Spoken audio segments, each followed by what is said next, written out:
Hi friends, எல்லோரும் சாப்பிட்டு ஒரு தூக்கம் போட்டு எழுந்திரிச்சிருப்பீங்க. நான் இப்போ தான் 2:30 மணிக்கு சமைக்கவே ஆரம்பிச்சிருக்கேன். என்னெல்லாம் சமைக்க போகிறோன்ட்டு ஃபஸ்ட்டு எடுத்து வச்சுக்கிட்டேன். சாதம் முதல்ல வச்சாச்சு. இது சாம்பாருக்கு வந்துட்டு முருங்கைக்காய், முள்ளங்கி, கீரை, கத்திரிக்காய் பொடிக்கறி, அவரைக்காய், வெண்டைக்காய் கறி. இதுதான் இன்றைக்கி மெனு.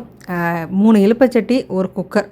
இது இருந்ததுன்னா சமையலே முடிஞ்சிடலாம். ஆனால் எப்படி இவ்வளோ பாத்திரம் வந்து செய்கிறதுனே தெரியல. தொட்டு வீட்டில் பாத்திரத்தை குறைச்சிட்டோன்னா தேய்க்கிறதும் குறைஞ்சிரும். இவ்வளோ பாத்திரம் சமையலுக்கு போதுமே அப்படின்ட்டு சமைச்சா கூட திரும்பி பார்த்தோன்னா அப்படியே குமிஞ்சு போயிடுது சிங்க்கு ஃபுல்லாக பாத்திரம். தட்டு, சாப்பிட்ட தட்டு, காஃபி குடிச்ச டம்ளர் அவங்கவுங்க தேய்க்க சொல்லிவிடுவேன். தேய்ச்சிருவாங்க. அப்படி இருந்தும் நிறையா சேரும். சில நேரம் எல்லாத்தையும் சேர்த்து வச்சு ஒரு நாளைக்கு ஒரு வேளை தான் தேய்க்கணும் அப்படின்ட்டு சேர்த்து வச்சு நைட்டு தேய்ச்சி முடிச்சிடுவேன். இல்லை காலங்காத்தால் தேய்ச்சி முடிச்சிடுவேன். ஸோ இன்றைக்கி வெண்டைக்காய் கறி ஆகிடுச்சு. சாம்பார் பருப்பு சேர்க்காமல் தேங்காய் மட்டும் அரைச்சி வச்சுருக்கேன். கீரை இருக்குது, அவரைக்காய். இது செஞ்சாச்சுன்னா சமையலே முடிஞ்சுது. நான்வெஜ் சாப்பிட்டு 1 மாதம் ஆச்சு கிட்டத்தட்ட. இவர் வந்து 2 நாளாக கேட்குறாரு. அதான் முடிஞ்சிருச்சு இல்லை வரலட்சுமி நோன்பு.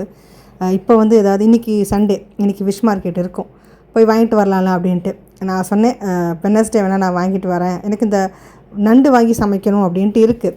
அது வந்து எப்படி நண்டு வாங்குறதுன்னு கிடைக்காது. நண்டு சுத்தமாக கிடைக்காது. அது எப்படி வாங்குறதுன்னு தெரியல. ஆன்லைன் அது எவ்வளோ ரூபான்னு எனக்கு தெரியல. ஆன்லைனில் வந்துட்டு வாங்கலாம் அப்படின்ட்டு யோசித்து வச்சுருக்கேன். வாங்கினேன்னா எப்படி சமைக்கணும்னு ஃப்ரெண்டுக்கு தெரியும். அவள்கிட்ட போயிட்டு விவரமாக கேட்டுக்கிறது.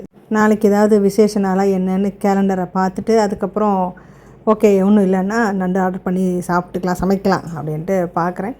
ஸோ அவ்வளோதான். இன்றைக்கி மணி 4 ஆக போகுது. இனிமேல் சாப்பிட வேண்டியதான். என் வீடியோ பிடிச்சிருந்தா மறக்காமல் லைக் அண்ட் சப்ஸ்கிரைப்.